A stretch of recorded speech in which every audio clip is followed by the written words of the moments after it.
Labing-una nga nagpositibo sa COVID-19 sa probinsya sang Iloilo, ginsaysay ang kabudlay ginagyan, tubtod nga malampuwasan ang balatian. Mensahe sang kabakod sa piyak sa mga pagtilaw luyag nga ipaambit sa mga natapikan sang coronavirus disease 2019. Yaring istorya sa COVID-19 survivor nga gintutukan ni John Sala Live. John? Said Kate Adrian Kabakod. Sa pihak sang pagtilaw ang ginpakita ni Tody Helvero o kuna si Western Visayas patient number 2 sa iya madinalagon nga pagpakigbato sa COVID-19. 15%. Simple nga numero para sa iban. Pero para kay Lolo Tony Helvero, ang 15% ang nabilin nga paglaom agud pakigbatuan ang kamatayon bangod sa COVID-19. Siya ang Western Visayas patient number 2, kaglabing una nga nagpositibo sa COVID-19 sa isla sang Panay. Una nga nagbatyag sang sakit sang ulo si Lolo Tony, gani nag-inom sang bulong sa pagpati nga normal ang ini nga paglain sang pamatsyag. Pero sang sa ulihi, gindala sa ospital sang wala gid mag-ayo. Tingala gani ko nga dito sa emergency. Daw kuan pa lang pag-treat sa amon. Daw may balatian na pala nga makalalaton kaya ang bayo sa mga doktor nga nag-accept sa akon. Daw mata na nila makita bala naka full kuan gid sila. Full kuan gid sila against nga sakit. Daw saylo man lang ako sa kwarto. Natingala ini nga halos naka-complete gear gid ang mga hospital staff nga nag-atipan sa iya. Daw kasupo ang gin-isolate ini nga wala man sang ideya nga nagpositibo na gali siya sa COVID-19.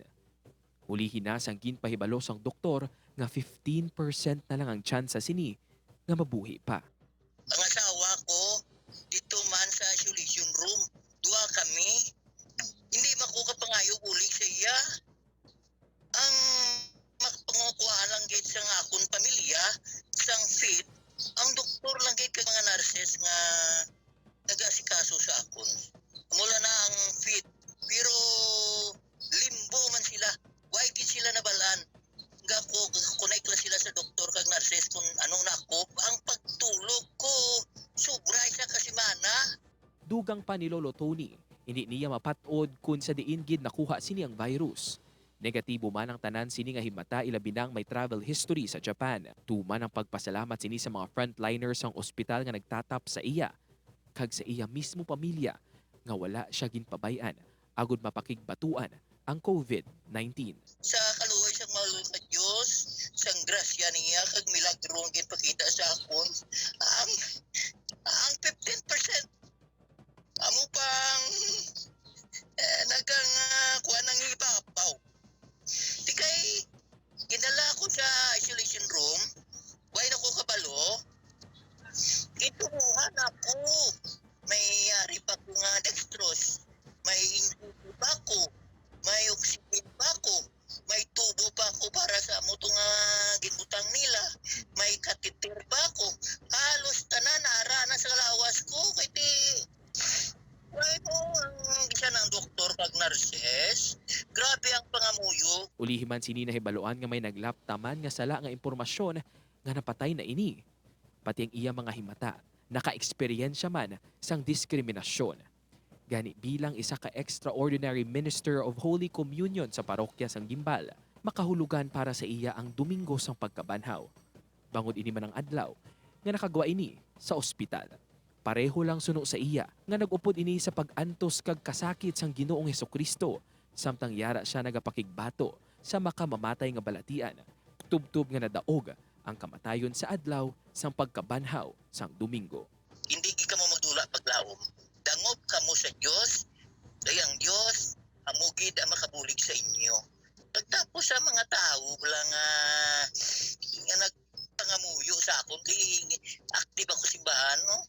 Ang nagapangmuyo sa akon, madamo, salamat sa inyong mga prayers. Kag sa mga tao naman nga nagpas, nagpakalain sa akon, nagpakalain sa pamilya ko, kag nagdeklarar sang false fake news nga patay ako. Wow. Salamat sa inyo. Salamat sa inyo. Why ko kakik sa inyo, no? Kaya sa gihapon, bisa naman ang ginimo yun sa akon. Yan jutay. Deep in my heart, why go do ako kakig sa inyo? Said isa si Lolo Tony sa 7 nga record sang DOH-6 nga naka-recover sa COVID-19 sa bugos nga Western Visayas. Panawagan sini nga untatan na sang publiko ang diskriminasyon kag sa baylo pangamuyo ang aton nga ihatag para sa mga nagapositibo sa COVID-19. Said, John, ipamangkot mo si tatay kung anong una niya ginubra sa nag-ayo na siya nakapauli sila balay? said suno sa iya ang pinakauna ginubra niya ang magpangamuyo kag magpasalamat sa Ginoo. Kag tungod gani madugay sila nga nagbulaganay kag wala nagaupdanay, nagahatag ini sang oras para sa iya nga pamilya nga suno sa iya image of strength niya sa iya nga pagpakigbato sa COVID-19. Said, Tayo, pod nyo kami nga nakakalipay sa imo pag-ayo. Madamang salamat, John Sala.